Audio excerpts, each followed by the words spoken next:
Hello, how is everyone doing? How is everyone doing? Okay. All right, so what we're going to do before we get started, and tonight is going to be really fascinating.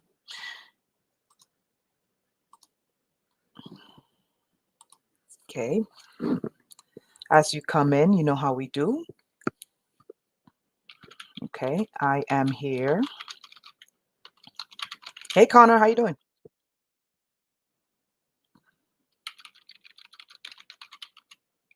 Let me just mute.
Okay, hi everyone. Let's do a quick roll call. Hey Connor, A.E. Carter, Brittany, K. Wright, Chemistry, Chanelli.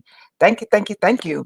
And everyone else who's here, but they didn't leave a comment because they're looking to find something to criticize. Welcome. Thank you so much for being here. Okay, guys. So actually, let me go back and just do a quick presentation. So my spirit led me this month to do um, another group session. Okay. Hey, Isaac. So this month, it's not going to be a newsletter. My spirit was like, nope, another group session. And the group session is we are transmuting. So we're going to be using the power of oration, and we're going to be transmuting with the power cymatics, okay? The power of sound on the material plane. And we're going to be using cymatics to transmute, okay? So everyone who wants to be there,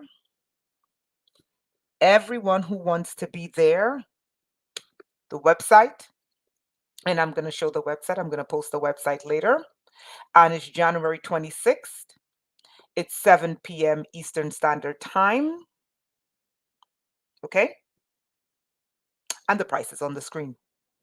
So if you want to be there, if you're going to be there January 26th at 7 p.m., and if there's a change in the time, I'll let you know. Email me what you want reversed. So that way we can have a list.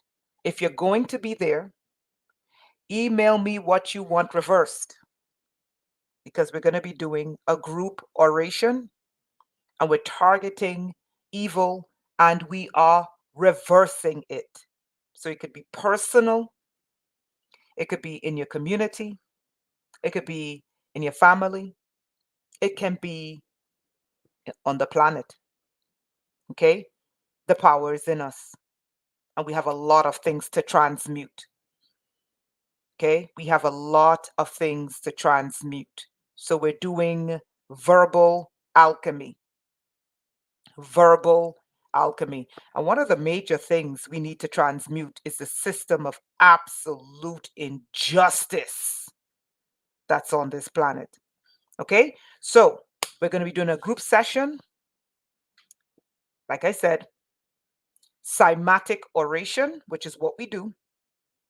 Okay, the power of sound on the material plane.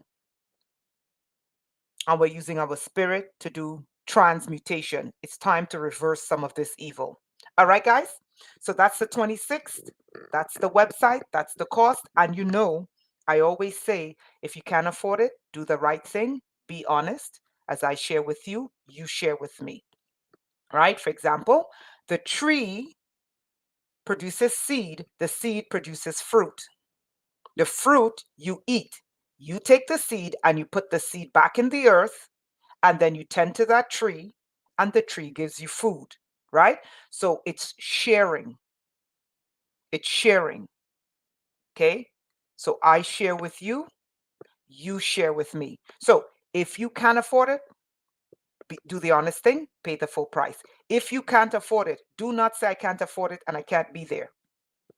The other thing is, I want everyone to sign up if you have not gone to the website. Okay. If you haven't gone to the website, hold on. Let's see here. All right, I'm just going to have to stop sharing. Okay. If you haven't gone to the website, okay, let me just stop sharing here for a second. I'm going to have to represent. Represent. Okay. You see, you go to the website here. Okay. And this is where you reserve for the group training. And everyone, go to the website and subscribe here with your email. Because what I want to do now is my focus is building an email database. Okay, so if you haven't already, subscribe here, go to the website, go to the bottom of the website and subscribe with your email. Okay, it costs you nothing. So I'm going to be working on a pop-up for that. Okay, so today we're going to have a lot of fun. Okay, today we're going to have a lot of fun. So today we're going to unlearn some really draconian thinking, some really backward draconian thinking that's designed to make people feel as if they contributed nothing to history. And for some of you, you already know this. For some of you, you have not. So today what we're going to do is we're going to undo the lies that the Africans had no knowledge of mathematics. Ah, I almost forgot something. I almost forgot a major part of where we let me just take this off now. It stops writing. Just give me a second, okay? We got to start with something very important. I almost forgot. Okay. Okay. I almost forgot something very important.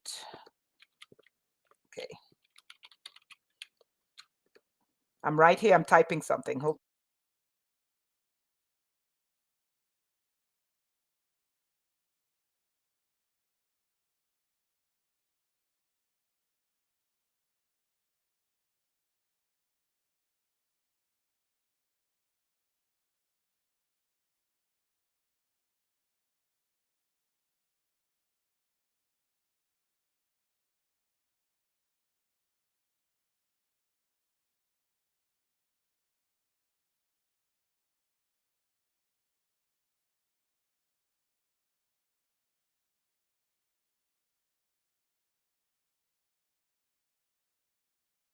Okay, guys. So before we get started, the first thing we're going to do is we're going to dispute the concept of the Africans had no knowledge of advanced mathematics.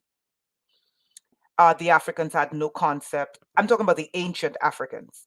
They had no concept of the circle, which is a joke. I mean, it's just so infantile that people think like this. But we're gonna anyway. Nonetheless, we're going to dispute. We're going to not dispute because it's not an argument. We're going to disprove this. We're going to disprove that the Africans, and most importantly, the ancient Africans, had no knowledge of computing. And by computing, we're talking about, and we're talking the ancient Africans, not the Africans, we're talking ancient Africans, right? And we're going to disprove that the ancient Africans did not have a computer system. We are going to prove that the Africans had a computer system, not just computing, not just computation, which is, calculation, but computing. Okay? Meaning a computer system. Okay? And each one of them had a different type of computer system. We're going to prove that today. Okay? So everyone press 1. Everyone press 1 when you're ready to get started. So we're going to start with mathematics, and we're going to start with mathematics and computation, which is the basis of architecture. Right? So mathematics, computation, before we get into the architecture, and then we're going to get into computing. And by computing, I mean computers, not just computing as in calculation, right? Okay, wonderful. First, let me just send you the actual document so that way you guys know that I'm not making it up. And I'm not playing games with you guys, so we are going to present. Let's present now. Okay. Yeah, I think that's a good one. Okay, great. All right.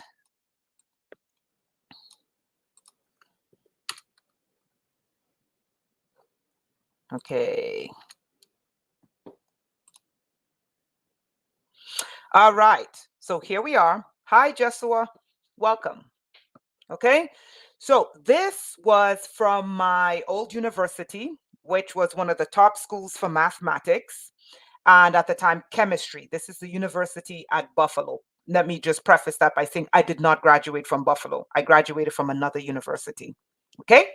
Now, my former university, University of Buffalo, was one of the top schools for mathematics. I mean, they were no joke. And chemistry, okay, in particular, organic chemistry. Now, this is from one of the doctors of mathematics, and I will present to you the link so no one can say, oh, this is Afrocentrism and these Afrocentrics. Okay. Okay, so I presented you the link so you guys can read it yourself. And this is from Dr. Ron Eglash. So I'm quite sure you can call the University of Buffalo and UB, as it's called. And you can ask if he's still there to speak to Dr. Ron Eglash, or you can reach out to him. He may not still be there. You can reach out to him to see if he actually wrote this himself. Okay, so he was a doctor of mathematics. All right, so let's read. And the title is African Fractals because this is the basis of computing. Okay. Oh, Joshua, you read this book? Oh, yeah, this is a fascinating book, African Fractals. Okay. Yeah. Yeah. So we're dispelling a lot of the lies. So we have to remember something. And before we start reading, I want you guys to understand something. When people are bombed, when there are wars, when people get displaced, when there is slavery, when there's colonialism, we can tell, the sociologists, they can tell um post war, post slavery, post colonialism, when they look at the society, the indigenous society post war, colonialism, and slavery, what they discovered is that the people revert back to the most primitive form of living. We're talking about the indigenous people who originally occurred there. And I should add cataclysm. Okay. So let me repeat myself because some people are not you guys. Um, People lack understanding. Let me repeat myself. So whenever there's cataclysms, whenever there is wars, large scale wars that wipe out population and move other populations, right? Whenever there's things like colonialism and slavery, okay, when they look at the impacts, this is sociologists and sometimes anthropologists, okay, when they look at the impact of these four types of catastrophes on an indigenous population, what they noted was that a large portion of the history gets erased. That's the first thing. The second thing that occurs is that the society, okay, so let's look at the progress. So society progresses over a period of time unless there's an intervention from a so-called the more advanced race. Okay, if you're advanced and you're bombing people into the ground, you're not really advanced. Okay, but whatever. So when you look at the progression of a society without slavery, colonialization, mass catastrophe, and wars, most society go along a specific trajectory where they get to what they call, Maslow's hierarchy of needs. They progress over time and they become more advanced, right? So what occurs is that large portions, and this is proven, large portions of specialized labor, large portions of specialization gets erased. Okay? Large portions of advancements gets erased and they get buried in the annals of history. So whenever you're looking at the progress of a continent like Africa, You have to look at, you don't just look at the content and say, ah, they're low IQ, they're this, that. No, that is for simple, uneducated fools. You must take into consideration the impact of catastrophe, weather anomalies, take into consideration wars, take into consideration slavery, take into consideration colonialism. Because these things don't just disappear overnight. And take into consideration when these four things collide on a region, what happens is the advancement of that society gets fractured, hindered, and this is the most important thing you need to pay attention to. Their progression gets stymied and the people get reverted back to the lowest form of living. And when I say lowest, I don't mean primitive. I mean, they don't take a faster progress towards what we call development. Okay? For instance, if the Europeans never arrived in the Americas, would the Americas still be the way it is today? Would the Native Americans still be living in reservations today? No. Are you understanding what I'm showing you? And this is a proven fact, right? This is a proven fact. Now, the second thing I want to make clear is we have to distinguish regular people from the rulers of planet Earth. Because it's not the regular people 400 years, 300 years, 200 years, 100 years ago, all the way up to like 20 years ago. The regular people are not the ones responsible for the wars. So some of you may see this and you may get angry, but don't get angry at the regular people. Regular people are not the one responsible for 3 of the 4 types of cataclysms that occurred on the African continent. They weren't. It was the wealthy. Okay? So I'm not saying don't get angry. I'm saying make sure your anger is directed in the right place. Okay? And then last and finally, there is a myth of independence. None of the African countries are independent because the African Union is run by the European Union. And the Africans don't control their printing press. And when they talk about aid, which is something I'd like to make a video on, they say, oh, we send you all this aid. No, aid has been proven to be a scam, a money laundering scam that never gets to the people. Aid, they siphon off the aid. They say, okay, we're going to send it to this country. 80% of it stays in the point of origin, and 20% goes to prop up the leaders that the Westerners want. So when anyone tells you anything about aid, just remember these factors, okay? All right, so let's get started. Let's see if I need to make the screen a little bit bigger. Okay, so we can see clearly. Okay, so African fractal. So this is a doctor of mathematics, not me writing this. I'm not an Afrocentrist. I just love to read and understand history. Now, in 88, Ron Eglash was studying aerial photographs of a traditional Tanzanian village. So that's East Africa, right? When a strangely familiar pattern caught his eye. The thatched roof huts were organized in a geometric pattern of circular clusters within circular clusters. An arrangement Eglash recognized from his former days as a Silicon Valley computer engineer. Okay.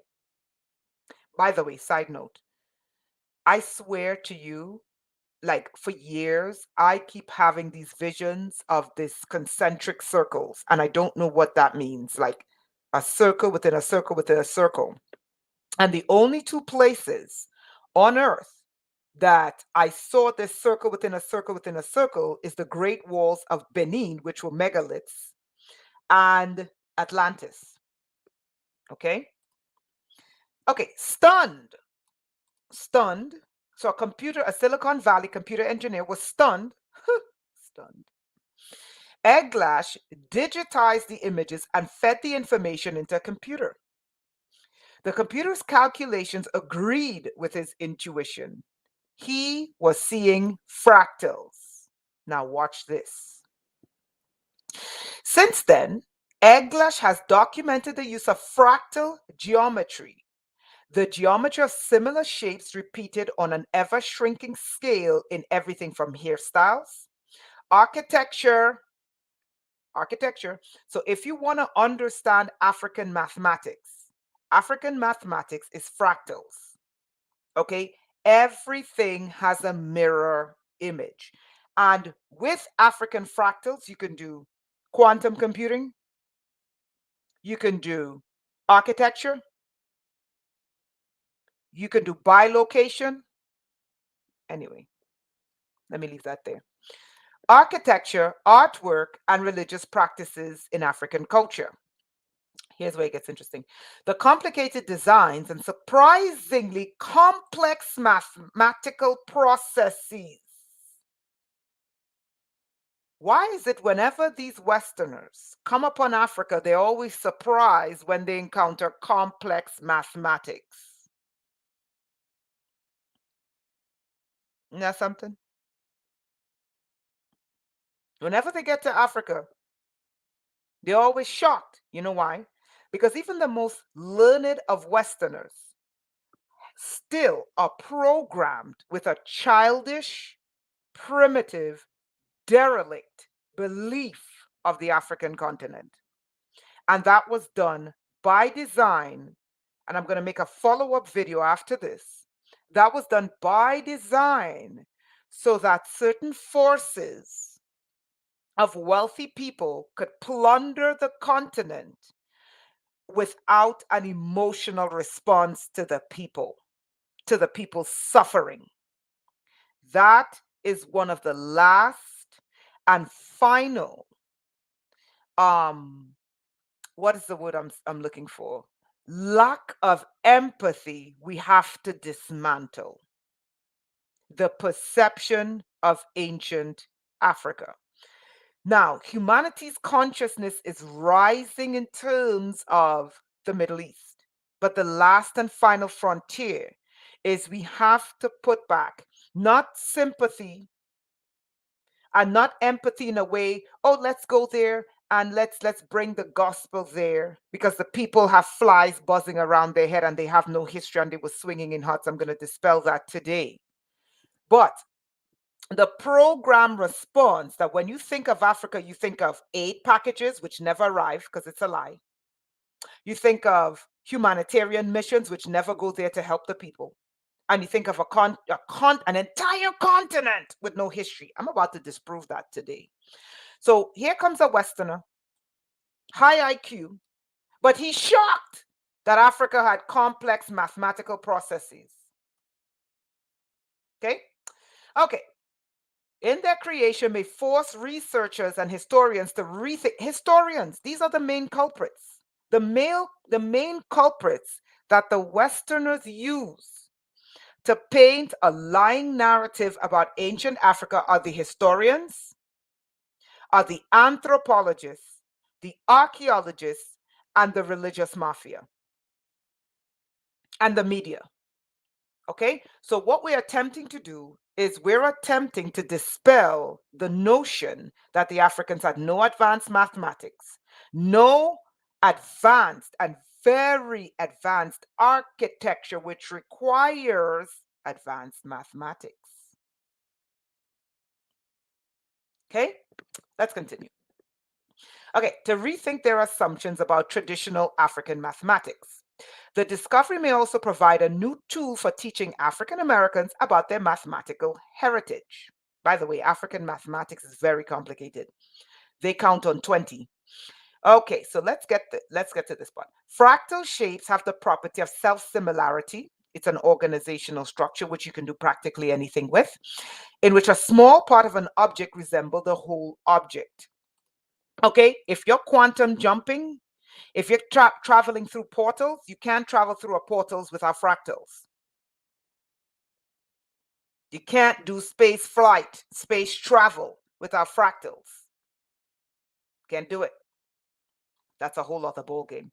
If I look at a mountain from afar, it looks like it looks jagged and irregular. And if I start hiking it up it still looks jagged and irregular, said Harold Hastings, a professor of mathematics at Hofstra University. So it's a fractal object. So it's a fractal object. Its appearance is maintained across some scales. Okay? Okay. I'm trying to get to the part where he goes into, hold on. Here we go. My assumption was that all indigenous architecture would become more fractal. Okay? You cannot understand the original peoples anywhere on earth without fractals. You won't understand their spirituality, you won't understand their science, you won't understand their architecture. You would sit there as a high IQ person and say these people are primitive. Okay, you won't understand the stars, you won't understand astral travel, you won't understand the spiritual plane, you won't understand space travel, none of it without fractals. You won't understand portals without fractals. You won't understand any of it, right? Watch this. My reasoning was that all indigenous architecture tends to be organized from the bottom up. This bottom up or self organized plan contrasts with the top down. This is why we disagree. This is why people outside of indigenous culture think that indigenous tribes are primitive, because one is a top down society, the other one is a bottom up society.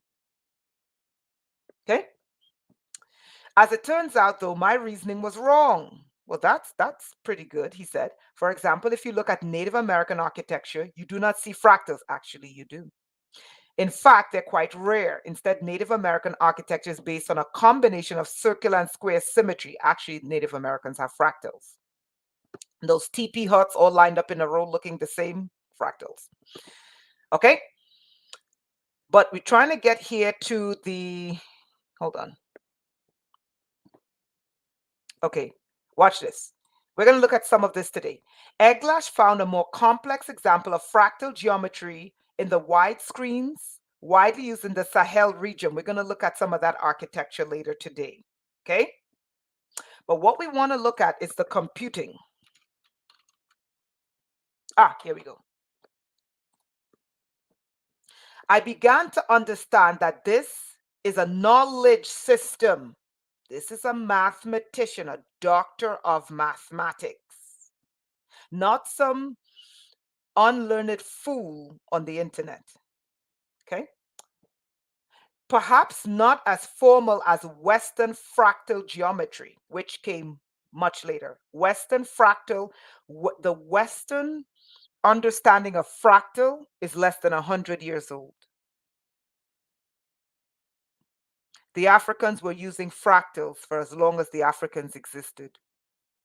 And this can be proven. The knowledge of fractal mathematics to the Westerners is less than 100 years old. Let's continue. I began to understand that this is a knowledge system, perhaps not as formal as Western fractal geometry, but just as much a conscious use of those same geometric concepts, he said. As we say in California, it blew my mind. In Senegal, Eglash learned about a fortune-telling system that's a binary system that relies on a mathematical operation reminiscent of error checks on contemporary computer systems.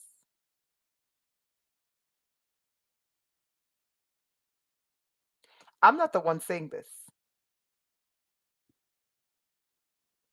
Remember what I said to you. When a society has cataclysms, when a society has slavery, wars, colonialism, it is proven that the society reverts back to primitive, a primitive a society. Okay, now some would argue, how do you explain European advancement? There was no European advancement without African resources. And in order to acquire those resources, it was consistent what? It was consistent wars. It was consistent. And when I say Europe, I don't mean the regular people of Europe. I mean the rulers of Europe.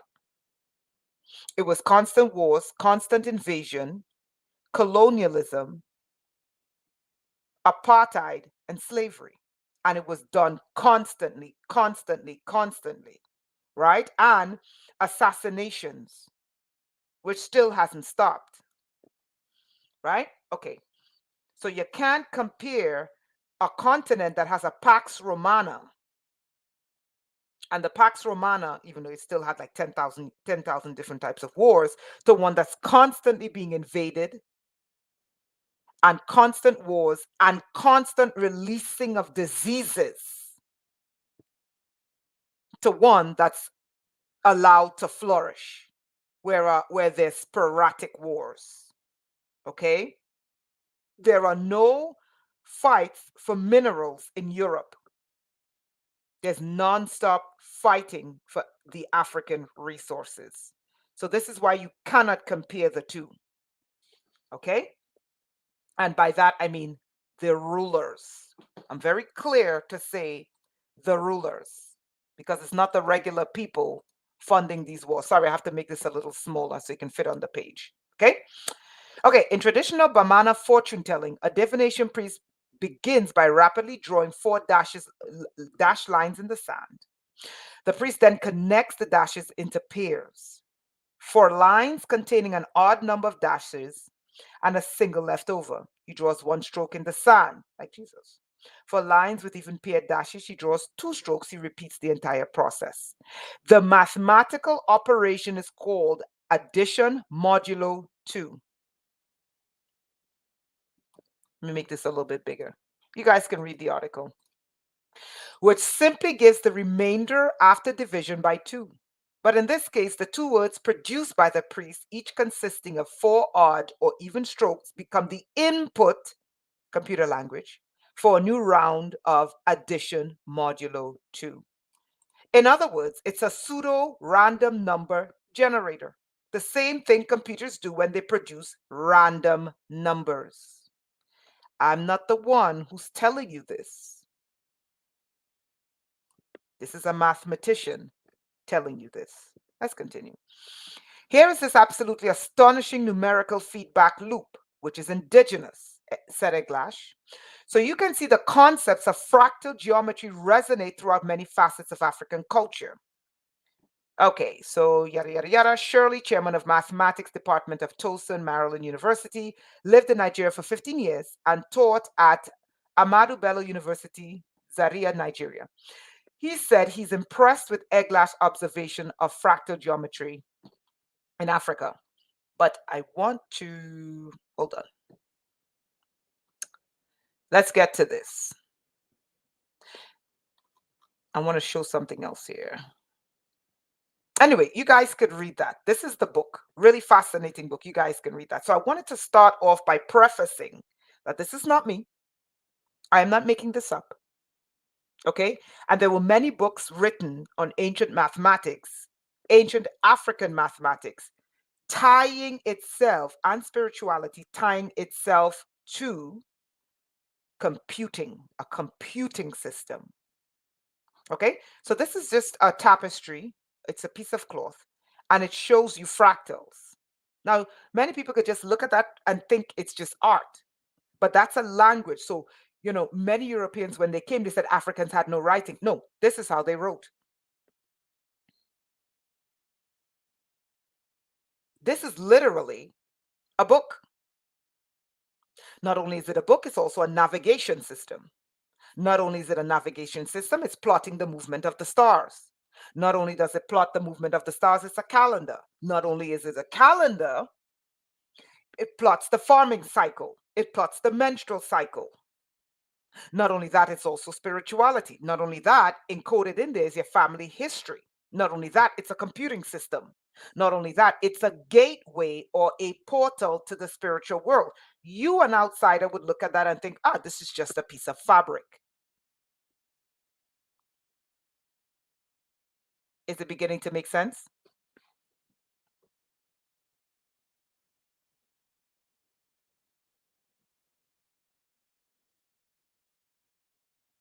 Analog of the fast system. Okay? Is it beginning to make sense? So we're looking at this piece of fabric here. Now, as you watch this fabric, I'm going to ask you a question. What do you see? Apart from the fractals, what language or what discipline of study do you see? I see architecture. I see military strategies. I see organization of a people. I see a counting system. Look at this. This here could be 10. This here could be 20. This could be 30.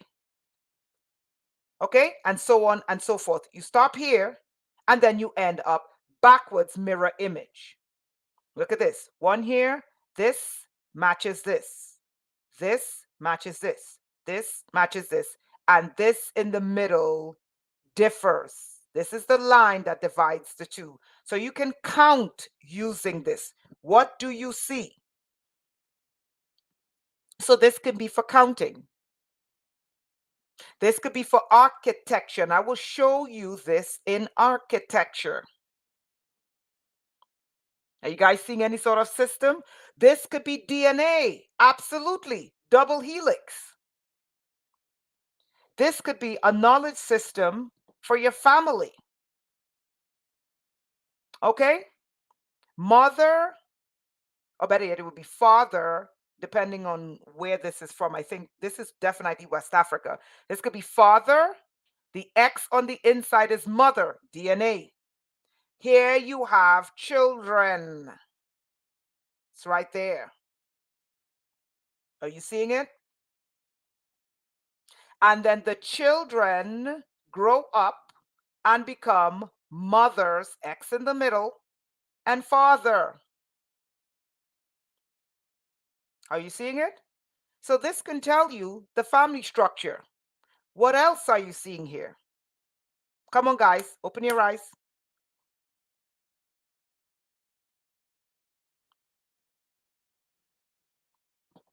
Come on, open your eyes. What else are you seeing?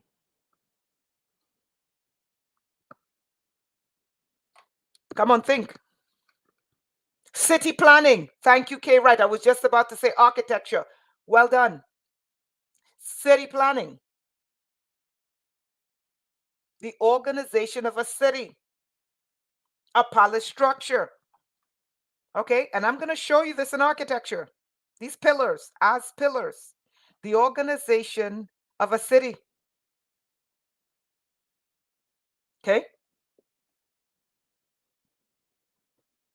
What else do you see? Come on, guys. Use your spiritual eyes. Let's see if I can make this bigger before we get started.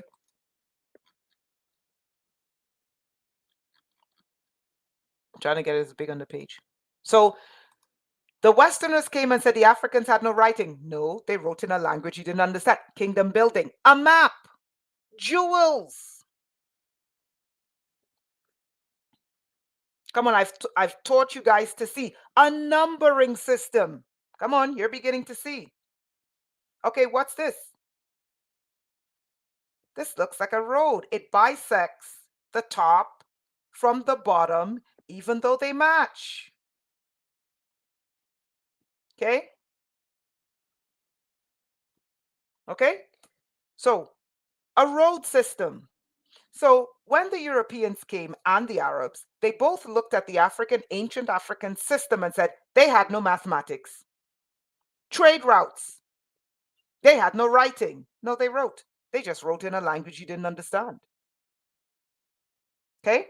So that's something that's important to understand. So I posted you guys the link. Now let's have some fun. Boom. Here we are. Let me know if you guys see. I just wish I could make this bigger. And I don't know. They don't let me make this bigger. So guys, I apologize. I'm gonna try to make it as big as possible. Okay. Okay, it's not letting me make it as big as possible. Hold on. Try to make this as big as possible, but it's like, okay. Gonna have to make it small so you guys can see. Do you guys see this on the screen? This is the biggest they're allowing me to make this.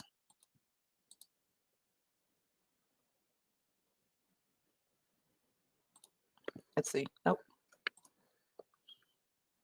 You guys see that? Press 1 if you can see it. I want you to look at scale. I want you to look at scale. Scale is your focal point. Your focal point is at both the smallest thing on the screen versus the largest on the screen. So we're looking at scale of this object. Okay? We're looking at scale of this object. This one. This is ancient Africa. Look at the scale. Look at how tiny this tribal person is. And this is pre-colonial Africa. Do you see how tiny this person is versus the building, the walls in the background? I believe these are the Great Walls of Kano. Thank you. No, not made for giants, titans, and Anunnaki. These were made by the Africans.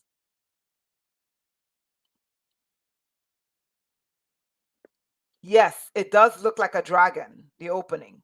And it does look like a giant reptile.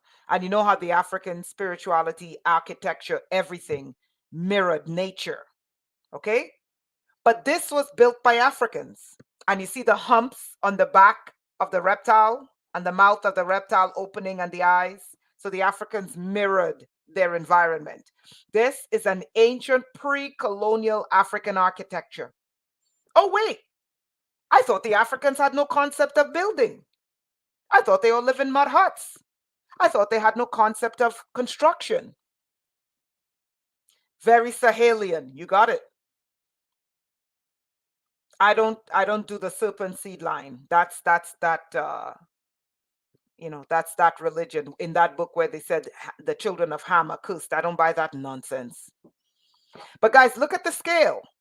Look at the scale. Look at the man and look at the size of this. Oh, wait, the Africans had no megalithic structures because they were primitive. They didn't understand mathematics. They had no ancient architecture. Are you guys seeing that? Let's continue. Let's look at some more. Okay. Okay, here we go with some more Sahelian architecture. Okay.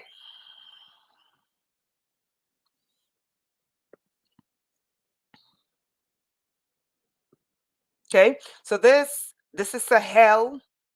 This is Mali, Senegal, Mali. Looking at the type of architecture, we see a citadel wall. Look at the scale, people. You guys see this?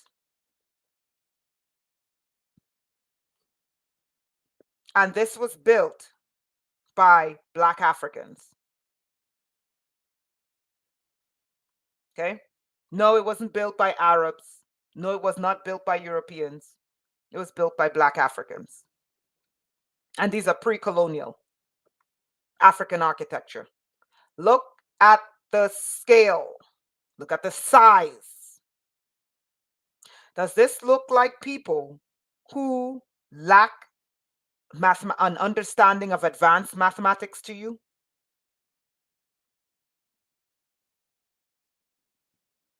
Does this look like people who have a low IQ to you?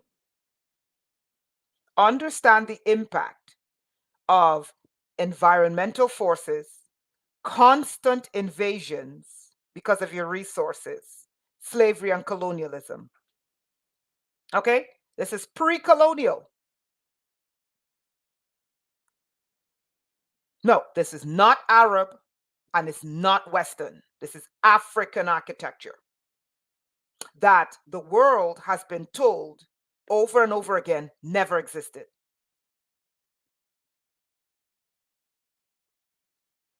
Look at the size. Okay. Look at the scale. All right. Let's continue. We're not going to stay just at Sahel, okay? Now, this is a fortress for castles, and we're not talking slave castles, okay? This is East Africa, pre-colonial East Africa. These are castle walls built by Black Africa. I tried my best to stay under the Sahel, because if you go up north, they're going to say up north is no, you people are sub-Saharan Africa, you have no mathematics, history, culture, and you're Black, and all you do is cross the desert and come into, Europe and the United States. That's all they say. Look at this. This is Black Africa, built by Black Africans.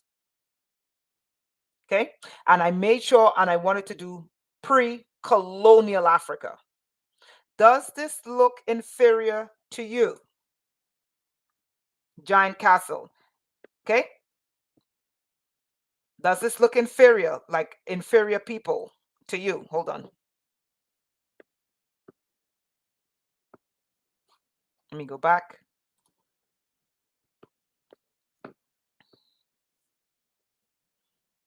Okay. And you can tell that it was influenced by the Sahelians. Okay. When you look at the ridges at the top.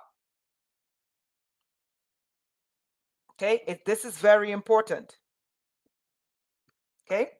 Again, what happens when people are constantly invaded, enslaved, hit with catastrophes and calamities, and invaded, and wars, and hit with diseases?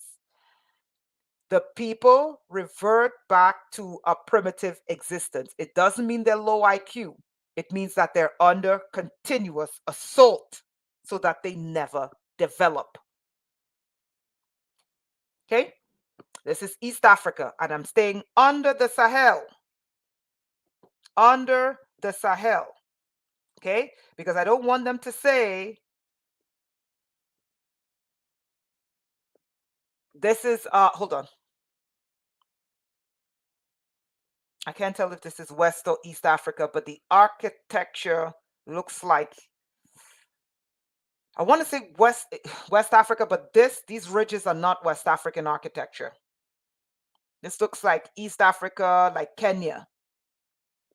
Okay? Pre-colonial. Let's go back. Let's continue. Let's keep going back. Okay, let's get to some Sahelian architecture. I laugh sometimes. I'm not poking fun at Jesus because some people believe in Jesus. But Jesus said, don't build your house on shifting sand. Only a fool would build their house on, shifting sand. The Africans built their house on shifting sand. And some of these structures are thousands of years old.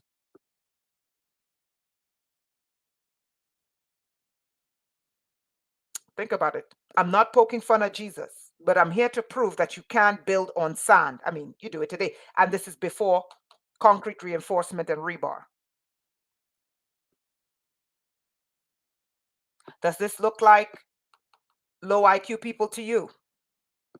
Now, some of these buildings you're going to see are more than 2 stories. And what the African architects did is that they built the scaffolding into the building. So that way it made it easy for them to maintain the buildings. You see this jotting out here? That's not for water. That's scaffolding. Shifting sand structures are still standing. Yes. Yes, yes, yes, yes, yes. Absolutely. Uh-huh. Okay. I'm going to show you how they built multiple stories. The early skyscrapers of the ancient days, the African skyscrapers, okay, and the type of scaffolding they used. Okay, so these are, as you can see, these are dilapidated. Right, let's go back. It's really fascinating. We're going to get to, let me go all the way back. I'm going to do some of the more organic material. Well, this is organic materials. Okay, so let's look at some Sahelian architecture. So this is traditional Sahelian architecture, and not because it's a mosque, that means that it was Islamic architecture. It's not Islamic architecture.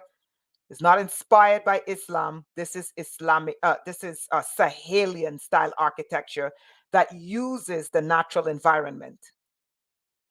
Okay. Can anybody tell me, take a wild guess, how many stories this is? How many stories? Take a wild guess.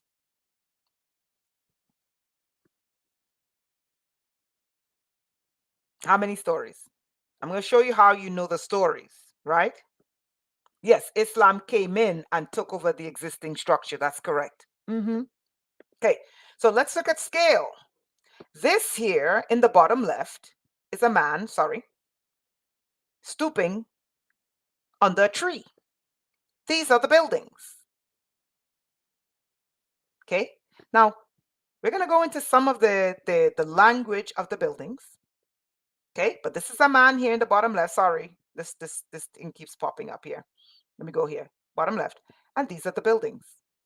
Okay, okay, right. It's more than 2 stories. Let me show you how you calculate how the Africans built skyscrapers, ancient skyscrapers.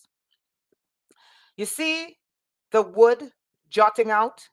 Sorry, I can't make it bigger. You see these wood structures jutting out? Okay, there you go. Thank you, Queen. The stories. That's how they built skyscrapers using desert sand. Does this look like inferior people to you?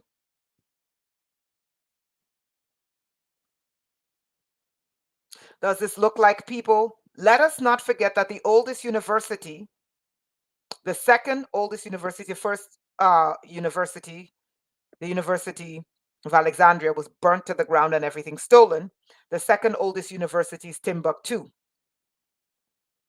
Okay, tens of thousands of manuscripts, but I'm not going to go into that. But this is how you tell the stories, by the wooden scaffolding. The wooden scaffolding allowed them to do multiple things.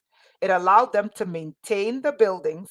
So today, in today's architecture, we put the scaffolding on the inside and put the scaffolding on the outside. We build and then you tear down the scaffolding. The ancient African architecture, the scaffolding was built into the building so you can build multiple floors. So these are ancient skyscrapers. Wait, hold on. I thought the Africans had no mathematics. I thought the Africans had no concept of construction.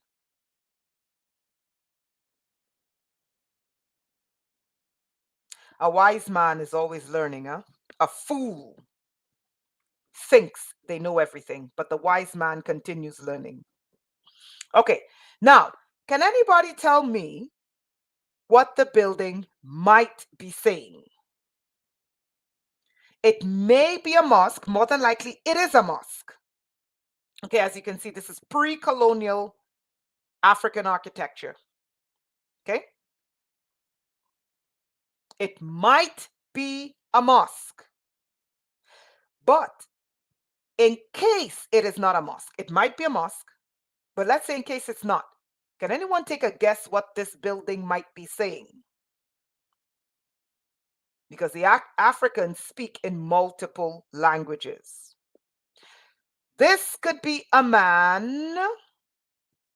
This could be his wife.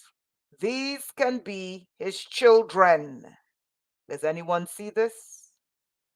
Because this is how the Africans spoke. Now, it may be a mosque and it may not be saying that, but we know that the Africans also had a writing system built into their architecture to tell you who lives there.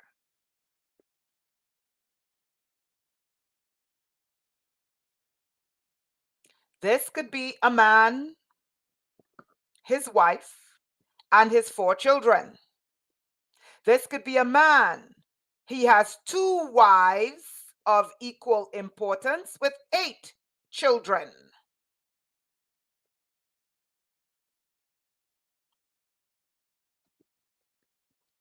Yes, Norma, that is the truth. It could be exactly. This could be a family, a man and his two wives and his 8 children, or according to the African fractals, if you do it on the left side, you have to do it on the right side. It could be a man, one wife, and 4 children, but the Africans mirrored everything.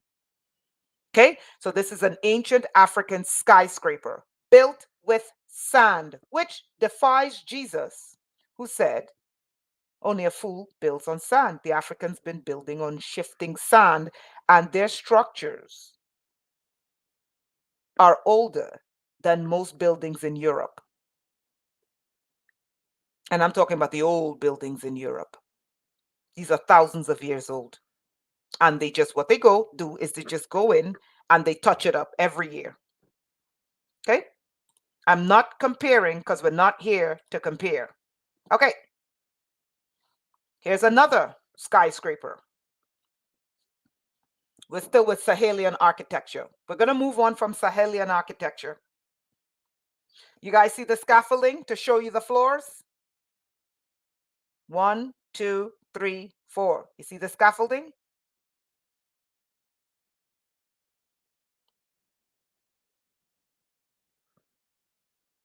You see it? And this is for upkeep and maintenance. Another skyscraper. This is not, guys, look at the scale of the people. This is the people in the bottom right. Look at my cursor. This is the people on the bottom right. And this is the building. People, these are mega structures. Okay, this is the Sahel. We're going to move from the Sahel. This is the same building. This is another building. Okay, now this is their mosque. And of course, where's the, of course, they couldn't find it, huh? Oh, we couldn't find it. I'll find it. I want to find a good, the Mosque of Jenny. Let's go back. We're going to look at the size of the Mosque of Jenny, the Jenny Mosque. Okay. Now, look at this one. Look at the height of the people. Look at the scale of this building. Does this look inferior to you?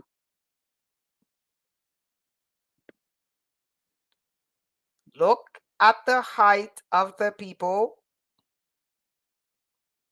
Look at the scale of the building. Does this look inferior to you? Okay. So a wise man, before they open their mouth, they do a little reading. Okay. And they do a little learning. Okay. By and large, these are ancient skyscrapers.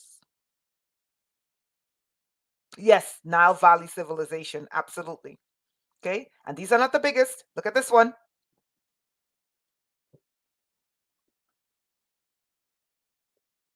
By and large, these are megaliths. Look at the height of the people. Look at the height of the building. Built with sand. Okay, we're going to move on from the Sahel. Let's continue. Look at the height of this. And this is a Amazigh symbol, a Berber symbol, Amazigh, Berber. But it's also, you know, Chad, Niger. This is Sahelian. Okay. Look at the scale of this, people. Okay. Let's get to Nigeria. Okay. All built with sand. Okay. I want to show you some more because, you know, all right, look at this one. And these things last thousands of years. Okay. Again, what happens to people when they're colonized, invaded, etc., etc., History gets lost, culture gets lost, knowledge is disintegrated, knowledge gets lost. Okay, so let's look at some of, let me see this. I want to look at it. Okay, look at this one. Okay, this one is a traditional African architecture, but this might be modern. So let me go back. I want to find the old, where's all my old pictures? Oh my God. Ah, hold on. I had all my old pictures and now they're all gone. Seriously? Ah, so let's look at non-Saharan African megaliths. You guys see this on the screen? Okay. Does anyone find ancient African architecture fascinating? So let's look at the African mud huts. Is anyone here? Does anyone find this? Anyone finds this fascinating? Okay. And this is not to insult anyone. This is just to disprove ignorance. This is not to insult. This is just to disprove ignorance. Okay?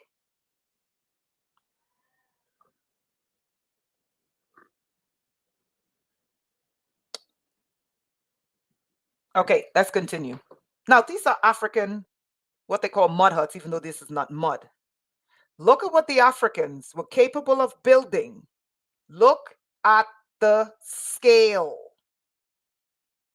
Meaning, look at the smallest point on the page, which is this person, versus the largest point, the largest object on the screen. Look at the scale. These are megaliths, people.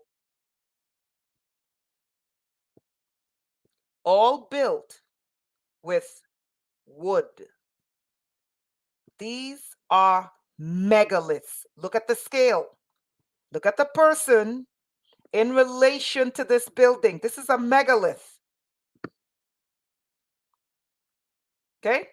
By today's standards, look at the scale of this. Built with a thatched roof and wood. You want me to tell you something fascinating about African architecture? African architecture, 9 times out of 10, guess who built it? Guess who were the ones doing the building?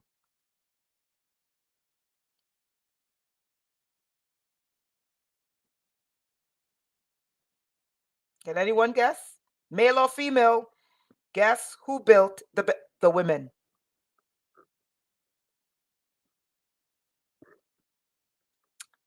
The women.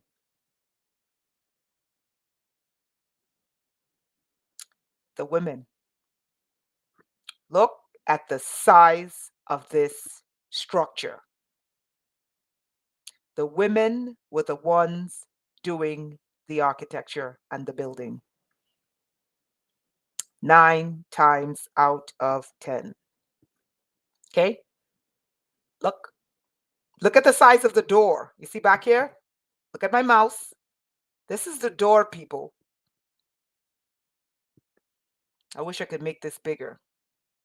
This is the door. Look at the size of this. Okay? And pre-colonial Africa. Pre-colonial Africa. Okay? Let's go to this megalith. This is Cameroon. Okay? Look at the smallest object on the page versus this megalith in the back. Okay? It's a little bit different because this is clay bricks versus wood. Great airflow. Exactly. So when someone says, oh, they have no knowledge of bricks, why would they use bricks when it wasn't suitable for their environment? You're dealing with a very hot environment. And I wish the Africans would go back to this type of building because it was just fascinating instead of letting it die, right?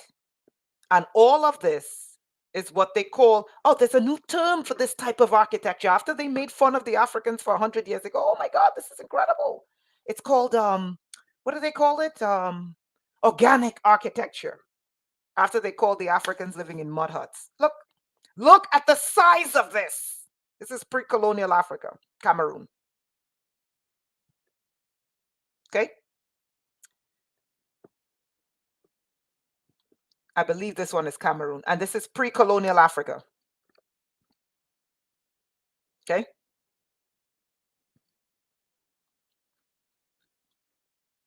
Okay. Take a look at this one. This is at a different angle.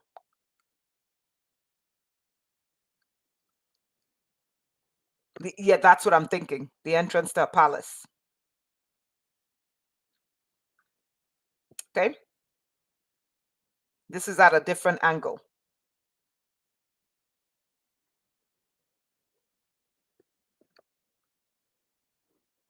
All right, let's go back and let's look at some more. Look at this type of architecture we looked at. Hold on. This is Ghanaian. These are Ghanaian. This is Ghanaian architecture, two-story buildings. Obviously, it's dilapidated, etc., right? Wear and tear, and it needs to be updated.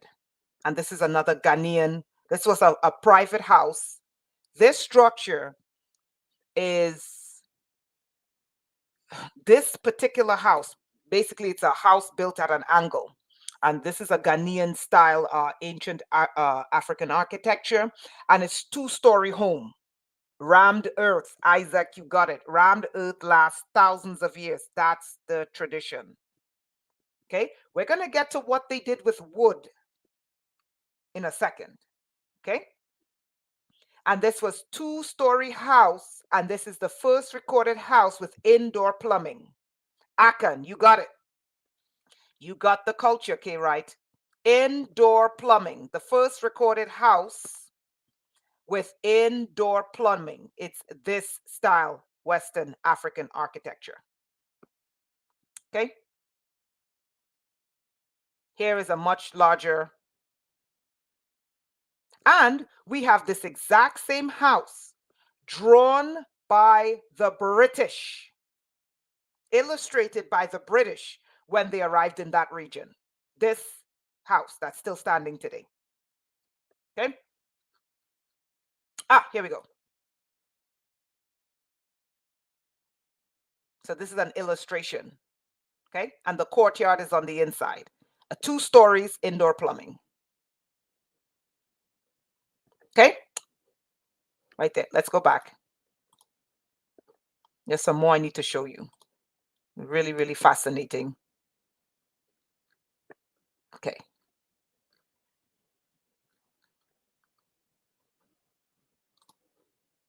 Okay, this one.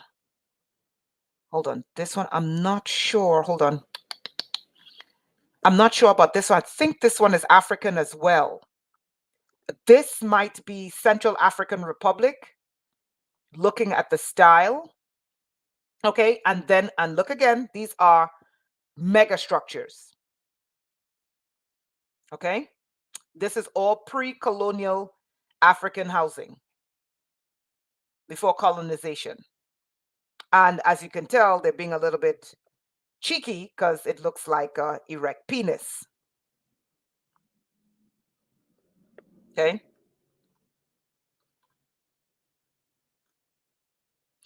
Okay, I should have saved all those pictures. Okay, and of course, the woman, because the woman takes care of the house. All right, so these are some, here we go. Now we're getting to the stuff I like. So this one is I hope I say this right, the Funban Palace. This is Cameroon. This is a megalith, people. Okay, don't let the scale fool you. This is a megalith.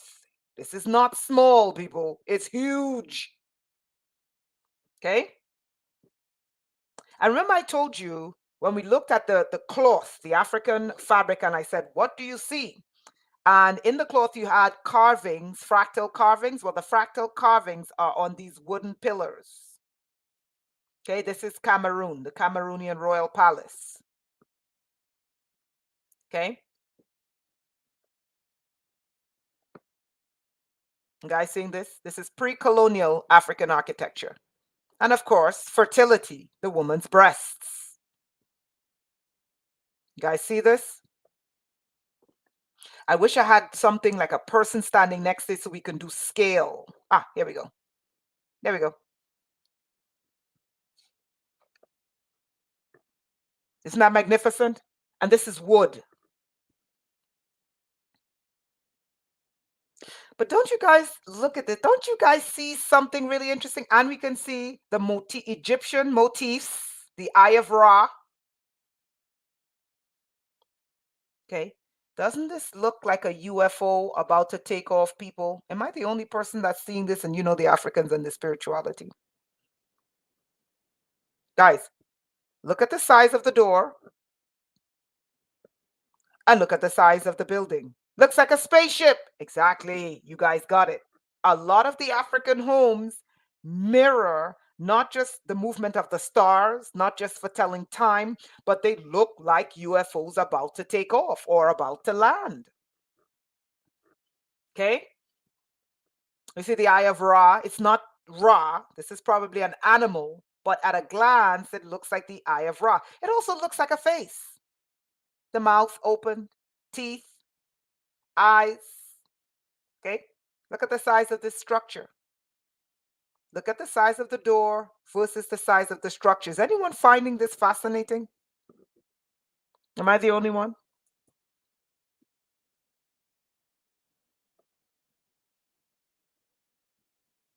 Okay. And this is ancient. This has been standing for hundreds of years. I mean, hundreds of years. This wooden structure. And this is Cameroon. Okay. Let's get to another angle. Hold on. Okay. This is a different structure. What's fascinating about this, let me just click on this here. It's going to make it smaller, but we get to see different angle. We see the detail in the pillars, the wooden pillars, each carved telling a story. I wish I had a better picture here. Okay. This is another, this is probably lower ranking, not a king, but like a chief, someone who's lower ranking. Okay. All right. This is one of my favorite style African architectures. This is Cameroon again, and these are called Musgum. Musgum. Okay. This is West Africa, and I made sure, and I told you I stayed below the Sahel. Okay. Look at the shape. Do you know how difficult it is to build a dome shape without knowledge of mathematics? And by the way, it's the women that built this. The women are the ones who built this. And unlike the Sahelian type of architecture, the Cameroonians, strictly West Africa, even though the Sahel is made up of a lot of West African countries. I wish I could zoom in. Their scaffolding is built into the structure as ridges. Do you see these ridges? This is how they climb up and repair the musgum. People, how many of you can build freestyle a perfectly domed, symmetrical house? How many people in the West can build a structure, not just one, multiple of these structures looking exactly alike? That is not a square, because that's too easy, but a perfect dome. How many people in the West can build this? And you're telling me these people are low IQ? No, there's something missing from the story. Okay, look to the far right. You see these ridges here? That's how they climb the structure to make repairs. And it's women that built this. Okay?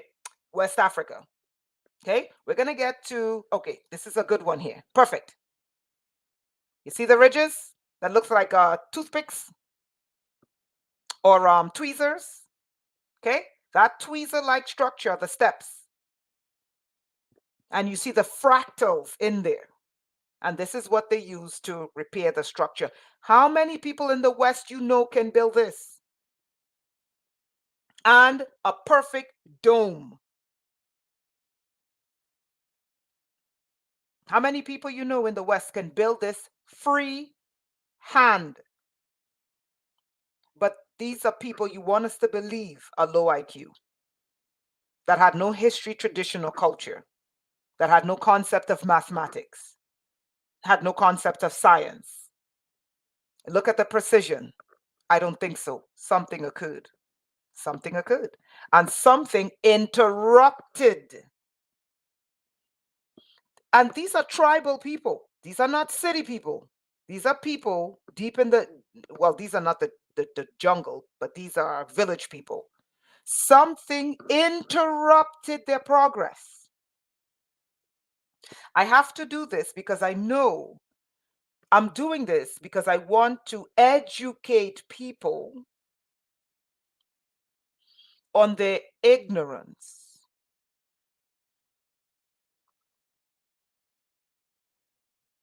Look at the precision.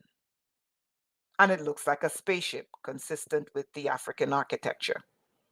Musgum, this is Cameroon. Okay? Here you see the woman, you see men doing it, but it's usually built by women. You can go do the research yourself. Okay? And look at the scale, people. Look at the size of one human. This is the size of one human, and this is village people. Village people versus the size of the structure. Okay? How many stories do you think this is? Look at the size of one person versus the size of the structure. Okay? There's about 3 stories.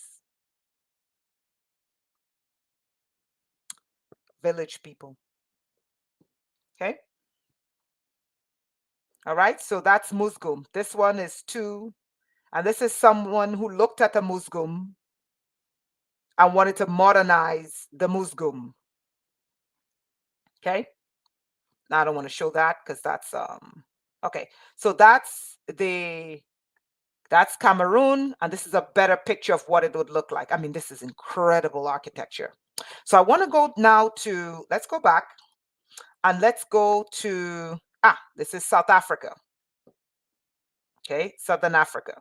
This is a different form of architecture because they're living on the plains. Notice that the doors are smaller, and the doors are smaller for a reason. Okay. I want to show you something.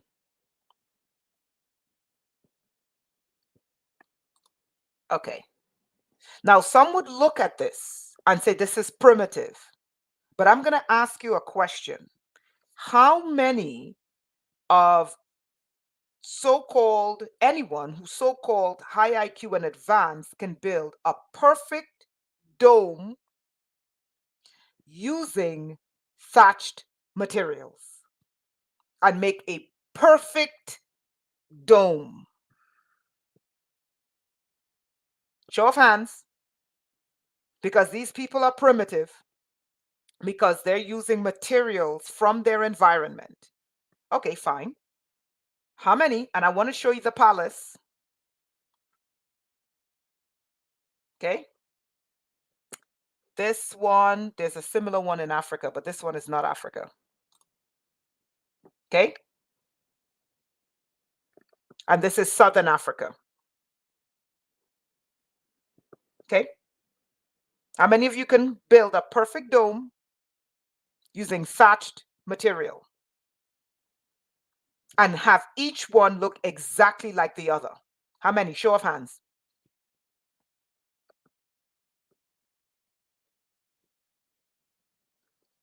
Okay. And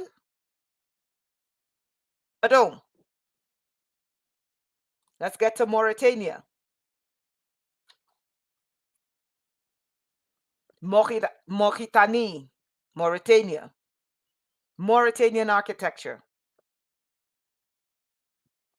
Okay. But let's go back to Southern Africa with a dome thatched. And I want to show you the king's.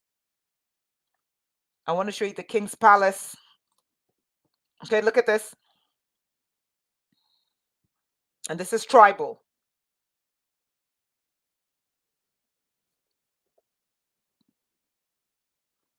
Okay.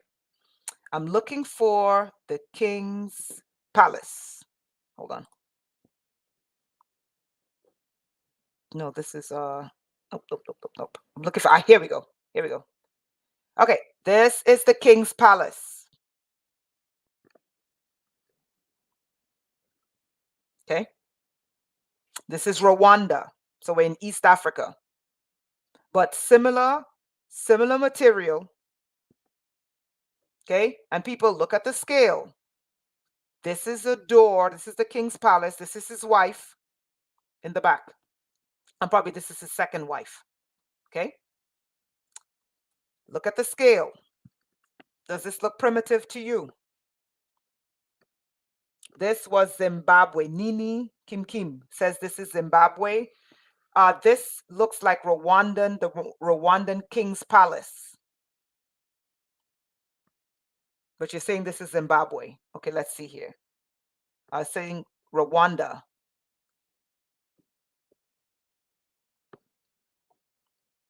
Okay. Right?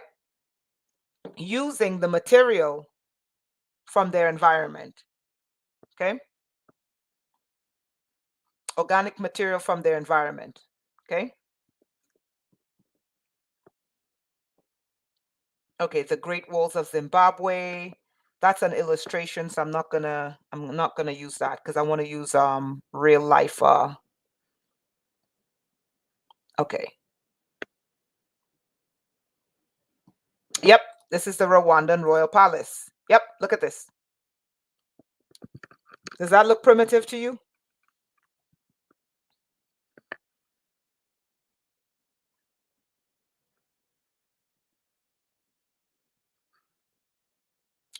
No, I'm asking honestly, does that look primitive to you? Doesn't look primitive to me. It looks highly specialized. Okay. We're going to get to the South African, the Zulu kings. Okay. And this is Sudan, but this is not Sudanese architecture. I'll show you Sudanese architecture. Okay. I want to show you the architecture of the Zulu king. This one is the Cameroonian king's palace. Look at the size of this. We went to Cameroon, but I wanted to go back here because it's one of my favorites. People, this is monstrous because he was the king. Nini Kim Kim. You should know that the king's palace is bigger than his wives. Okay, this is the Cameroonian, one of the Cameroonian king's palaces. People, this is not small. Okay, this is at least 10 stories. At least 10 stories. Okay, huge.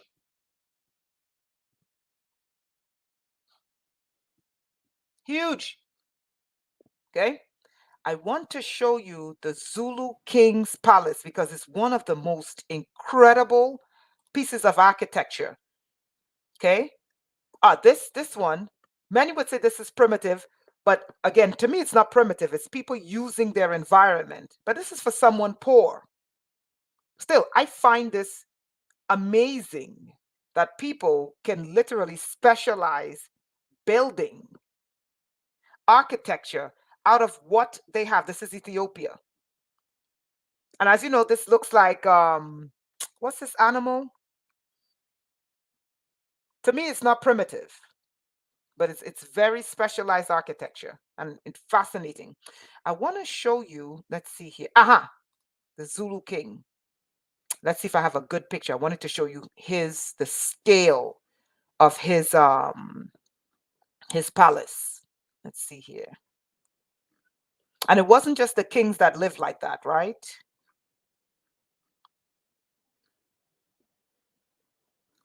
I mean, African architecture is just so fascinating. Fascinating. Okay. I'm going to have to go type it in, specialization. Okay, let's look at an ancient African style. Okay, this is the king's burial chamber, the beehive, the dongolas. Okay, this is where they buried the kings in a beehive. This, people, this is ginormous, this building. Okay, the people are so tiny you can't even see them going into it. Nini Kim Kim. It's not a matter of the man being important, but it's the king. I mean, you know, why is the Buckingham Palace bigger than everyone else's house? Because, you know, it's not just the king living there. It's usually the king, his ambassadors, you know, I mean, you know, his court, right? So this is an ancient African dome structure, and this is Black African architecture. Okay.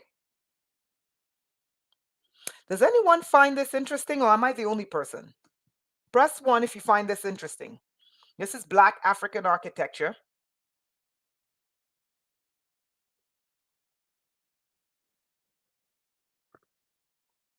Three domes like the Pyramid of Giza. You got it. Only 2 people? And you can see the scaffolding built into the structure. Okay, so unlike the West Sahelian architecture where the scaffolding is on the outside, the dongolas, you can see the scaffolding and then they build around the scaffolding. Okay, so this is Black African architecture. And this is about 10 stories. Okay, dongolas. And these are the African pyramids, Black African pyramids. Okay, this one I found to be fascinating. And this is West Africa, Nigeria to be exact. Now, this is an ancient structure, okay? And this is Nigerian, and it's built in the African pyramid style, okay? With a snake crawling up, ascending the pyramid. This is a house, okay? And this is a very old building. Benin, you got it. You got it. You got it.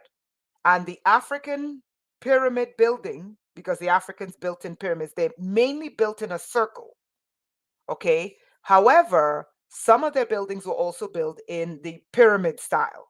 Okay. And this is the West African pyramid building. And I know you know about the Nusudi pyramids, which were bombed to the ground by the British, bombed and destroyed. And these were pyramids built after let's see if I can find that. Here we go. Okay, so you see that bird, and this is West Africa. That bird is the exact same bird that's found in the Great Walls of Monumentapa in Southern Africa. Okay, the same exact bird. The Great Walls of Zimbabwe. I'm sorry, the Great Walls of Zimbabwe. The exact same bird at the top. Okay, which is Monumentapa. Okay, and you see the pyramid. Sorry, the snake is descending, not ascending, descending. Okay, and that goes back to the tradition of Dagomba, or in which is serpent worship, or Vodun, you know, but I think the proper title is Dagomba. Okay, right? Wait, they demolished it? They demolished it? Are these people great? Oh my God, these people are useless.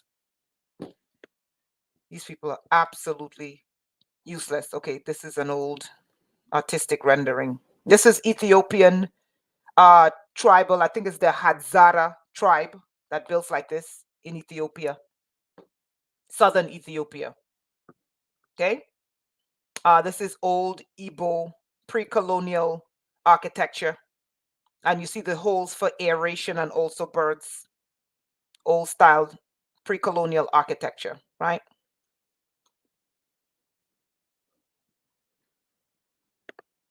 Okay. Let's move on from the Sahelian architecture. Okay. All right. So let's look at the building of some of these wooden structures. Look at that. You see the scaffolding. Unlike the Sahelian scaffolding, the scaffolding is built on the interior and then you climb and you build the thatched roof. I mean, they do this in Europe too. Okay. But it's funny because it's very specialized and very respected in Europe. But when the Africans do it, it's looked down upon. It's like, okay, both of them are thatched roofs. Okay. Okay. This is Black people too, but this is Papua New Guinea.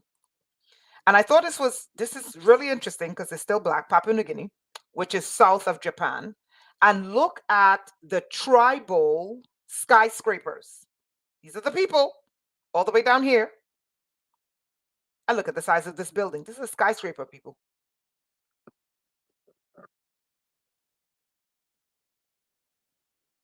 A wildflower, be there. We're going to be transmuting all of that.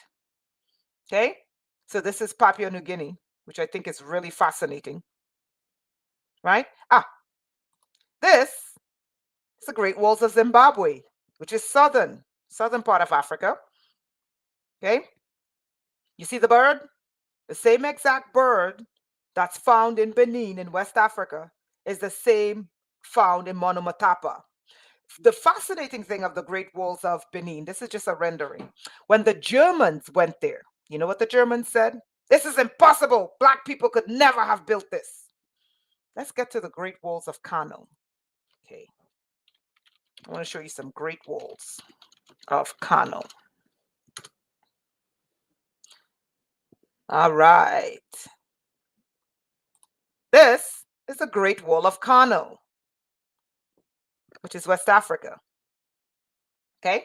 More African architecture you didn't know about.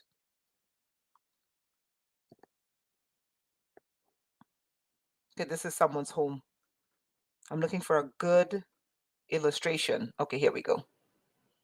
This, oh God, it's not letting me show it. This is Hausa architecture. And this is a wall. These walls are hundreds of years old, as old as the people. Okay. I'm looking for a good picture of the Great Wall of Kano. Here we go. Let's see if we can. Here we go. The Great Walls of Kano. Look at that. You see that?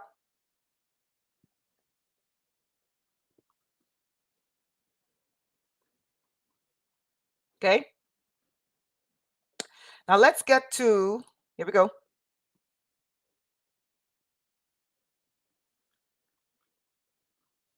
Let's get to the African castles. And we're not talking about slave castles. Okay.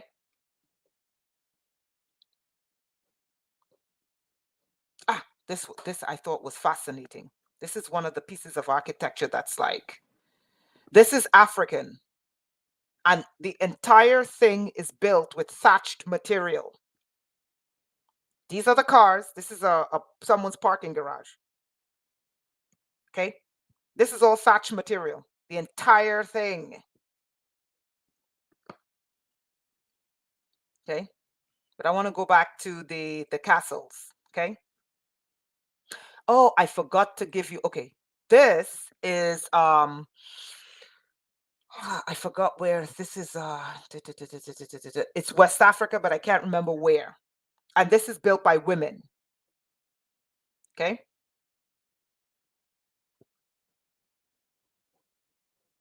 An entire village. And it's used and it's built with dung. Okay.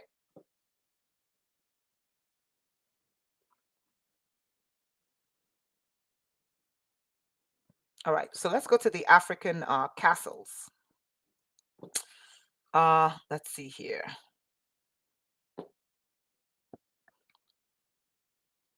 Okay, here we go. This is, let's see here. This is I don't recognize this one.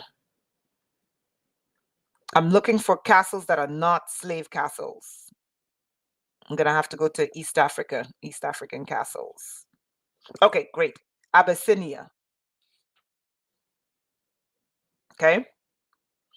This is East Africa. Abyssinia, is Ethiopia, Eritrea, Somalia. Today they're broken up. Okay.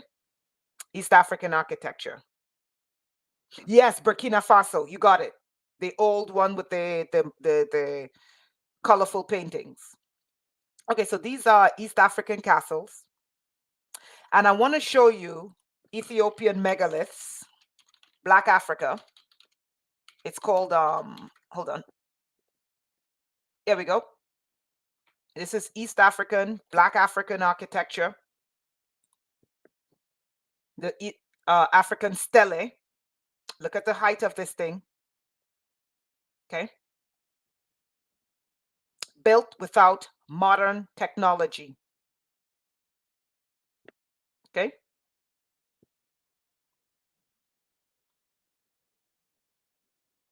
Let's look at how many floors. 1, 2, 3. Built before most cities in the world existed. 3, 4, 5, 6, 7, 8, 9, 10. And let's say 11 stories, 10 stories and the ground floor. This is Black African architecture and construction. And this is older than most cities on planet Earth, this structure, built by Black Africans. Okay. This is a close-up.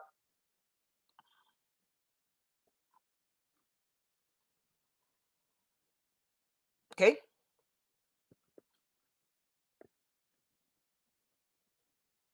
So again, we see, and this is an ancient illustration, the obelisk of Aksum, Abyssinia, what we know today as Ethiopia.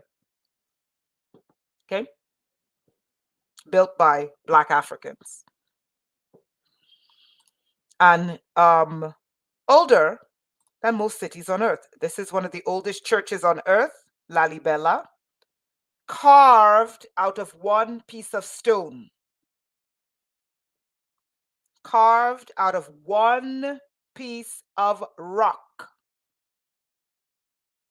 Meaning it's contiguous, no bricks, one piece of rock. And this is a megalith. Okay.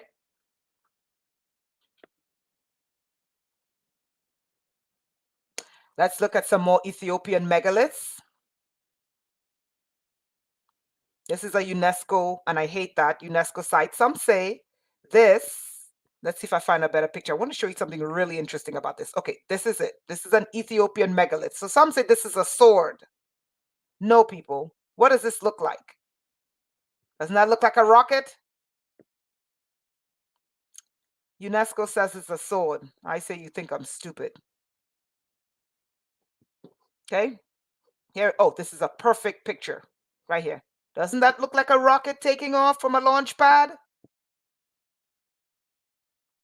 UNESCO tells us, oh, it's a sword. Does this look like a sword to you? Doesn't that look like a launch pad? Doesn't that look like G-forces here? Sun, moon.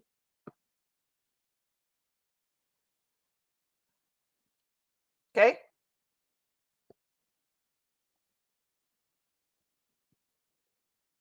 Okay. Doesn't that look like forces here? Okay. I don't think this is a sword, but you know what UNESCO says. That's a sword. Yeah, right. Okay. These are Ethiopian megaliths, and they're huge.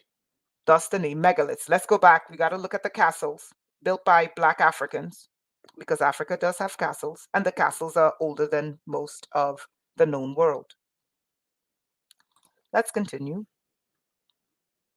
I'm not doing this to insult anyone. I'm doing this to educate ignorant people. I want you guys to see the scale of this before we move on. Look at the scale of this thing and look at how many there are. Okay? Look at the scale. I will say this again. Something happened. That something intercepted the trajectory of Africa and brought it to a standstill to this day. And I think we know what it is. Okay, look at the size of this. Built without modern tools by Black Africans. And that structure, my dear, is older than most of the known world. That structure, that Ethiopian obelisk, is older than most of the known world. Something happened to the African continent. And I think we know what it is, right? Let's go to the African castles that are not slave castles. You know, Lalibela, okay? Okay, and the African megaliths. Okay, so this is Lalibela, okay? The African stone church carved. And, you know, Ethiopia is one of the oldest Hebrew people on earth, real Hebrew people, and the oldest Christians, one of the oldest Christians on earth. Okay, so you know about that, carved out of one rock. Okay, let's get to the oldest. What is this? We're looking for the East African castles and forts.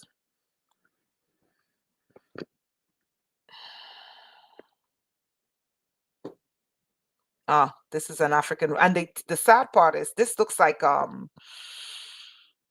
Sudan, and a lot of these things are, you know, destroyed. You know, they lie in ruin. Let's see here. Okay, why are they hiding the castles? I'm gonna have to go somewhere else to find the castles. Okay, all right. So this is the ruins, and today we call it Somalia, but this is the ruins of castles in the desert. They lie in ruins today, of course, because of wars. Look at the castle walls. Okay. And they lie in ruins today because of non-stop wars. Again, let's go back. Much of Africa did not progress, not because of a low IQ, but because external forces kept applying external pressure to limit Africa's development, not because of low IQ. No, as we can see, you can't be low IQ when you're building castles older than most countries. Let's continue. So this is Somaliland, Somalian castles. Okay, here we go. African castles that are not slave castles. Okay, that are not slave castles, because you know how they love castles in Africa is slavery. Okay.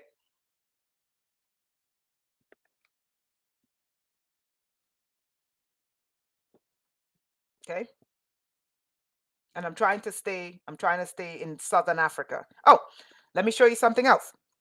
You see these arches that they call Roman arches? No, these are not Roman arches. Okay. The earliest known arches, they were called the Cushitic arch. Let me show you. They were not built by Rome. They were, in fact, the mastering of the arch was built by the Cushite people, which is what we know today. And we know the Cushite Empire existed before Rome. These are not Roman arches. Cushitic, let's see. Kushite. Might have to spell it with a C. Hold on. Let's see here. And Google suck because I know they're not gonna let's see, they pull down stuff like this, okay? Because Google is run by the lying tribe, and of course they took it down. Okay. But the first people known to master the arch was not the Romans. Remember, Rome is 2,500 years. The Kushite Empire goes back earlier than 4,000 years. The earliest known people to master the arch, let me see, arch architecture, were the people in modern day Sudan. Okay, they were the first known to use the arch and master it in architecture. Not the Romans. The Romans are 2,500 years. The Kushites are older than 4,000 years. And of course, the lying ass Google took it down. Okay. Kushite arch. Of course, I'm going to have to dig for that, but I'll dig for the research and I'll get it for you. Okay. Oh, oops. Let's go back here. All right, let's continue. Okay. The ruins, more pre-colonial African, and this is Nigeria. Okay. Castle in Nigeria that's not a slave fort. We're not touching slavery. Okay. West Africa. And it lies in ruins. Okay.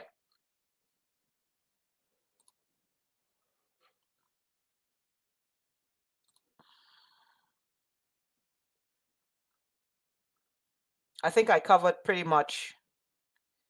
Okay, so I think I covered a lot. I went to South Africa. I did Monumentapa. Oh, let's see here. Zulu King, his castle. I should do Ndebele. Oh, now they bring up the East African. Ugh, these people are useless. Okay, this is an African castle. This is East Africa. That has nothing to do with slavery. Built by Black Africans. Okay, that has, let me stress, nothing to do with slavery. Okay, Abyssinian Empire. The Abyssinian Empire is older than most people's countries.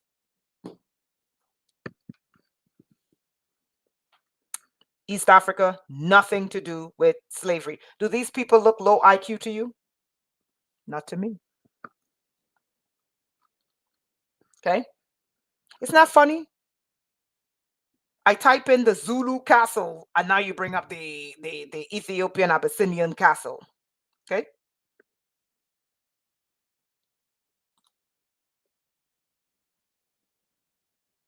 African castles.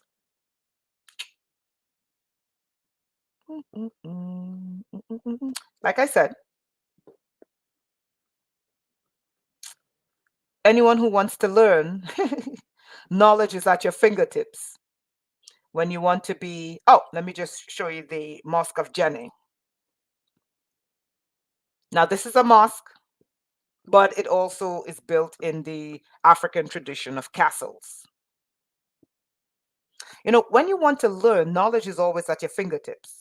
When you want to be an arrogant fool, foolishness is at your fingertips, right? Okay. So this is the West African castles. Obviously, today it's a mosque, but it's still the same thing. Okay. And this is a megalith. And then we have, you can look at the East African castles. Okay. This is another one. Okay. And these are built by Black Africans. Okay. Let's continue. All right. I wanted to show you the Zulu the Zulu king, his how would I call that? The Zulu king's home. The Zulu king, no, his the Zulu king. Let's put castle. It's not gonna work, but no, it's gonna show me the Zulu king's these are all African castles, by the way.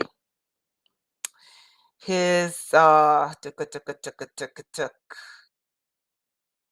wanted to show because it's one of the most amazing pieces of architecture. Look at this. Okay. Illustration. I mean, look at this thing. And from the headdress, you could see this headdress this is Zulu. That's the women. But I'm looking for his hold on. The Zulu king's how would I call that? The Zulu king's is not a castle, it's his uh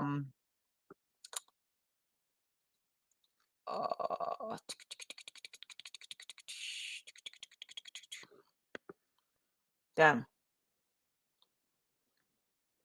I can't remember. It looks like this. I'm thinking how I think this is it. Hold on. Did I find it? I think this might be it. Let's see here.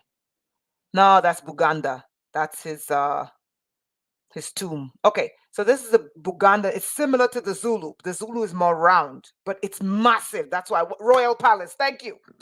Thank you, Norma. Okay, so this is the palace, the resting place of the Bugandan king. And these are people, allegedly, with no concept of mathematics and architecture and construction. These are, okay? I'm going to make a video as to why tomorrow I'm making another video about the migrant issue. I'm going to show you what's really going on, right? Okay, let's see. Zulu King, Royal Palace, his traditional royal palace. Here we go. I need to see it from the outside. No, not this one. Not this one either. Where is it?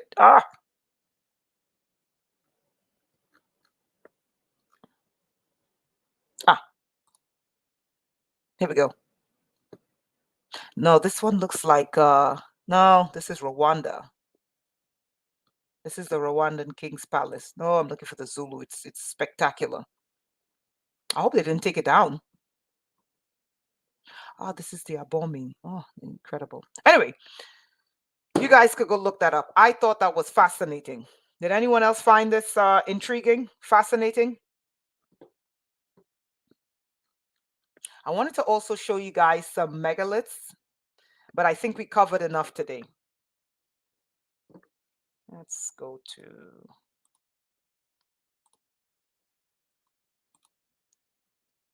let's see. Nini Kim Kim, I'm going to go into. So you guys can, by the way, you guys can go on Pinterest and look this up. I wanted to show you guys some megaliths in Africa as to why some, the ancient African architecture was so huge because they were mirroring the megaliths and the giants around them. That's why they were, huge. Tomorrow, or maybe not tomorrow, maybe a Saturday, I'm going to do another live stream and we're going to discuss, I'm going to show you why the migrant invasion is out of control and what these people are not telling you. I'm going to show you why it's out of control and I'm going to show you the plan. Did anyone find this fascinating? I thought this was fascinating. I thought that, to me, African architecture is amazing. We're going to get into all of that tomorrow. I'm not going to talk about that now. I think this is absolutely amazing, the architecture. Um, it's just, I mean, people, we're looking, some of these buildings are thousands of years old, not hundreds, thousands. Okay. And they're still standing today in spite invasions. I mean, mass invasions, invasion. They think the migrant invasion is bad. I mean, the African invasion changed the demographic of the entire northern part of Africa. Okay. Okay. Invasions, non-stop invasions, and colonialism, apartheid, slavery, you know. But to me, I think the African architecture is unique. And I wish that the Africans would go back to building like this, because it's just, I mean, it's incredible, this architecture. But we're going to talk tomorrow about that migrant invasion and what's really going on. All right. So I hope you guys learned something today. So whenever you hear unlearned, ignorant fool, one of the things, let's see here. Okay. Let's see here. I wanted to look at, okay. I wanted to show the bridges, in Africa. Okay. Now that I closed it out, I'm finding the African castles and forts. I mean, these people are crazy. Wasn't I just looking? Let me show you guys before I go. Let's present. You see how this I typed this in. Let me show you the African castles and forts before we go. We're almost done. Okay. Non-slave castles. Okay. East Africa. Okay. Kenya. Okay. Invasions, people. Invasions is what stopped the progress. Kilwa. This is Tanzania. Okay. Built by Black African people. Okay. Invasions is what stopped Africa's progress. Invasions, colonialization, endless wars, hitting them with bioweapons, yeah. Mogadishu, Somalia. Wait, Mogadishu, that's Somalia, right? Let me just make sure here. Sorry. Mogadishu. Yeah, Somalia. You have to excuse me here. Let's go back. Okay.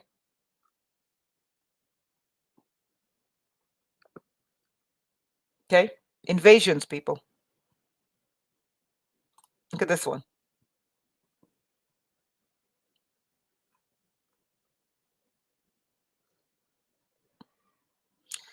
Invasions is what stopped invasions, wars, famine. Okay.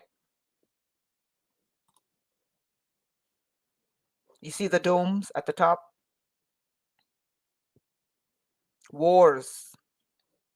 It would be nice if these things were rehabilitated. This is pre-colonial Africa, before colonialization. Okay. Niger. Look at this. It's built as a fortress city. This is West Africa in the Sahel. Jado in Niger. Look.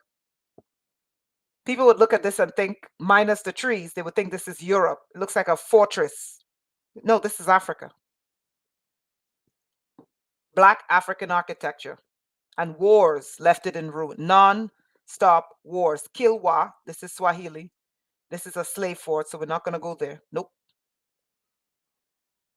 Okay. Look at this. Black Africa. Ruins. Wars destroyed these things. Okay.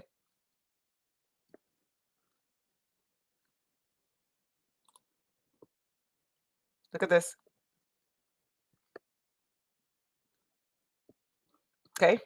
And of course, you know the Great Walls of Benin. And now they lied and they said the Great Walls of Benin is smaller than the Great Wall of China. No, it's not. The Great Walls of Benin is larger than the Great Walls of China, the Great Wall of China. And it's the largest earthenwork structure on Earth. Invasions, bioweapons, disease, wars, replacing good governance with, assassinations of good leaders, bioweapons, poison for food, colonialization, which never ended, apartheid. Look at this. If these things didn't happen constantly, the Berlin Conference, dividing up the African continent and stealing all the resources and then enslaving the people. And what's going on now is different.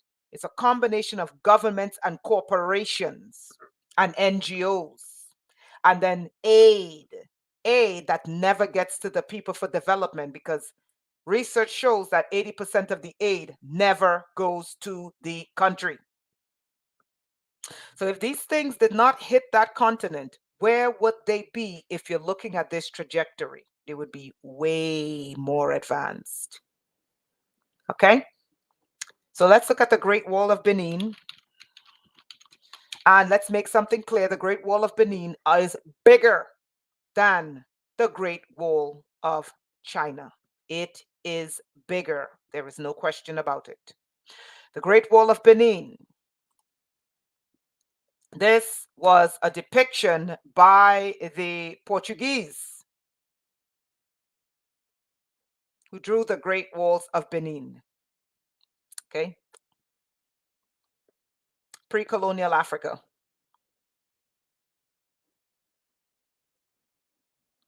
Destroyed. 4 times longer than the Great Wall of China. Used 100 times more material than the Great Pyramid of Cheops. And this city was bigger than all the cities of Europe. What happened? This is a modern illustration of what the Great Wall of Benin would look like. Does it look familiar? Atlantis. Bombed to the ground. Absolutely bombed to the ground and looted.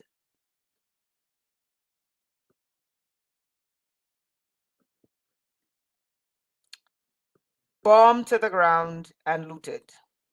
This is the ruins of the walls. This is the Zimbabwe ruins. Hold on. I'm looking for the ruins of the part of the wall. This is not a good picture. There's a part of the wall that's left standing. Okay.